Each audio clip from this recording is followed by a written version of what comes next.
સુરતના બારડોલી ખાતે મહારાષ્ટ્રની બે બસોની અંદર ટક્કર થઈ છે। એમાં કઈ રીતે ઘટના બની છે આ મામલે પર વાતચીત કરશે સુરત ડિસ્ટ્રિક્ટ એસપી છે રાજેશ ગડિયા સર કઈ રીતે આ ઘટના બની છે, કેટલા લોકોની મોત થઈ છે, કેટલા ઇજાગ્રસ્ત છે, શું છે? જે ઘટના બની છે આશરે બપોરના 4 વાગે બની છે। એમાં બે બસ અને એક ટ્રેક્ટર સાથેનું જે પાણીનું ટેન્કર હોય આ 3 વાહન વચ્ચેનો અકસ્માત છે। જે સુરત બાજુથી જે મહારાષ્ટ્ર બસ જતી હતી એ પાણીના ટેન્કર સાથે અથડાયેલી અને ડિવાઈડર કૂદી અને જે સામેથી બસ આવતી હતી મહારાષ્ટ્રથી સુરત એની સાથે ટકરાયેલી, એટલે જે મહારાષ્ટ્રથી સુરત બસ આવતી હતી એ પલટી ખાઈ ગયેલી અને એની અંદર આગ લાગેલી અને એના કારણે આગ લાગવાના કારણે વધારે ઇન્જરી થયેલી છે અને 7 લોકોના ડેથ થયેલા છે। અને જે અન્ય બસ છે એની અંદર પણ ઇન્જર પર્સન છે અને જે ટ્રેક્ટર ચાલક હતા એને પણ ઇન્જરી થયેલી છે। એટલે તાત્કાલિક અમારી તમામ ટીમો પહોંચી ગયેલી અને લોકોને રેસ્ક્યુ કરી અને હોસ્પિટલ પહોંચાડેલા છે। 3 થી 4 લોકો સિરિયસ ઇન્જર્ડ છે એને ડૉક્ટરશ્રીએ સુરત ખાતે શિફ્ટ કર્યા છે અને અમારી અલગ અલગ ઇન્વેસ્ટિગેશન ટીમ બનાવી FSLની, RNBની, NHIની, RTOની તમામની મદદ લઈ ઇન્વેસ્ટિગેશન કરી રહ્યા છીએ અને જે ઇન્જર્ડ પર્સન છે અને જે લોકોના મૃત્યુ થયેલા છે એ લોકોના પરિવારજનો સાથે પણ સંપર્કમાં છીએ, પરંતુ અત્યારે પ્રાથમિકતા એ છે કે જે લોકો ઇન્જર્ડ છે એને સારી સારવાર મળી રહે અને અમારું જે ઇન્વેસ્ટિગેશનના તમામ મુદ્દાઓ છે એ અમે ઇન્વેસ્ટિગેટ કરી રહ્યા છીએ। સર, બંને બસ ક્યાંથી ક્યાં આવતી હતી, કઈ રીતે ઘટના બની છે અને જે ઇન્જર્ડની જો સંખ્યા કરીએ તો કેટલી હશે ટોટલ? એક બસ જે સુરતથી ધુલિયા સાઈડ જતી હતી અને અન્ય બસ જે મહારાષ્ટ્રથી સુરત બાજુ જતી હતી। ઇન્જર્ડ પર્સન પ્રાથમિક રીતે અમને 25 થી 30ની માહિતી મળેલી, પરંતુ જે અમુક ઇન્જર્ડ પર્સન જે છે એને જે અમુક સારા નાગરિકો પોતાના વાહનમાં પણ લઈ ગયેલા પ્રાઇવેટ હોસ્પિટલમાં અને અન્ય જગ્યાએ, તો એ પણ માહિતી મળતા હાલ આશરે 41નો આંકડો અમને મળેલ છે। એમાં થોડુંક બીજી હોસ્પિટલોના પણ અમે સંપર્કમાં છીએ, એટલે એમાં પછી એક્ઝેક્ટ આંકડો આપી શકાશે ડિટેલમાં તપાસ થયા બાદ। અને જે મૃત્યુ થયેલા છે એ 7 લોકો છે, એના પરિવારજનોના અમે સંપર્કમાં છીએ, આઈડેન્ટિફાઈ કરી રહ્યા છીએ અને ડૉક્ટરશ્રીની ટીમો એની અંદર લાગેલી છે અત્યારે। સર, મરનાર લોકો છે કઈ બસમાં સવાર હતા? મરનાર લોકો જે છે એ મહારાષ્ટ્રથી સુરત બાજુ જે બસ જતી હતી એની અંદર સવાર હતા, જેની અંદર આગ લાગી હતી।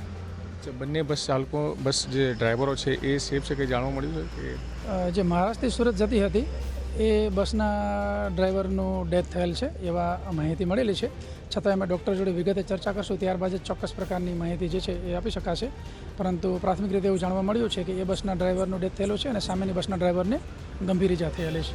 આ ઘટનાને લઈને સર કઈ રીતે અલગ અલગ ટીમો બનાવવામાં આવી છે, કઈ રીતે તપાસ શરૂ કરવામાં આવી છે? પહેલું કામ તો અમારું રેસ્ક્યુનું હતું, એટલે રેસ્ક્યુ માટે અલગ અલગ ટીમો બનાવેલી, જેમાં ડિઝાસ્ટરની ટીમો અને અમારી પોલીસની ટીમો બધા મળી અને જેટલા ઇન્જર્ડ પર્સન હતા એને તાત્કાલિક હોસ્પિટલ પહોંચાડેલા છે।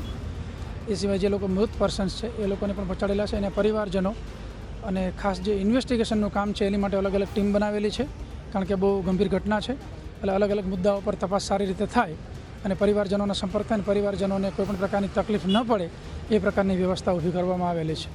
બિલકુલ, તો આપણે સાંભળ્યું સુરત જિલ્લા પોલીસ વડા રાજેશ ગડિયા સાહેબ હતા। હવે આ જે ઘટના સ્થળના દ્રશ્યો છે હું આપને બતાવવાની કોશિશ કરું છું। હાલ આપ જોઈ શકો છો પોલીસની જે ટીમો છે જે જગ્યા ઉપર ઘટના બની છે એ બસ જે છે મહારાષ્ટ્રથી જે બસ આવતી હતી તે બસ અહીં પડી ગઈ હતી અને ત્યારબાદ આ બસ જે છે સામેની ખાઈ બાજુ નીચે જસડી ગઈ હતી અને ત્યારબાદ એમાં આગ લાગી ગઈ હતી। તો આ તસવીર અત્યારે આપ જોઈ શકો છો, એ બસ જે એક્સિડન્ટ થયું છે જે મહારાષ્ટ્ર તરફથી બસ આવતી હતી એ બસ સાથે જે સુરતથી બસ આવતી એની ટક્કરથી ત્યારબાદ આ બસ જે છે નીચે પડી ગઈ હતી અને આગ લાગી ગઈ હતી। અત્યારે પણ આપ જોઈ શકો છો તપાસની જે ટીમો છે અલગ અલગ એ આવી પહોંચી છે અને હવે હું આપને આગળના દ્રશ્યો જે બતાવવાની કોશિશ કરું છું કે આપ જોઈ શકો છો જે આ તો જે રૂટ છે તે મહારાષ્ટ્રવાળો રૂટ છે, મહારાષ્ટ્રથી સુરત બાજુનું રૂટ છે।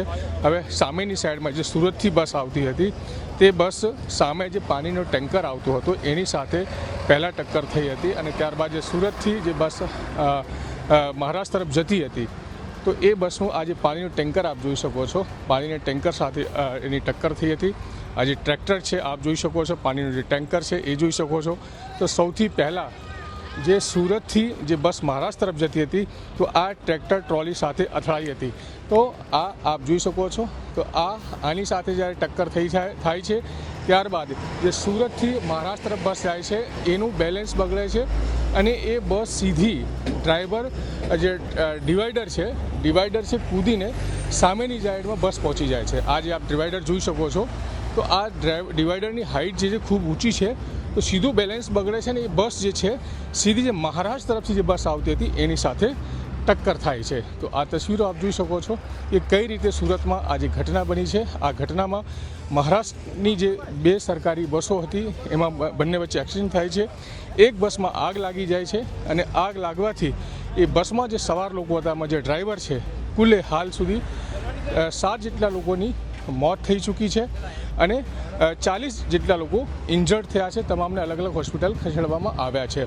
તો જિલ્લા એસપી રાજેશ ગઢિયાએ ગુજરાત તક સાથે વાતચીત કરતા આખા ઘટના વિશે માહિતી આપી છે અને હવે આ સમગ્ર મામલે પોલીસે તપાસ હાથ ધરી છે. સંજયસિંહ રાઠોડ, ગુજરાત તક, સુરત.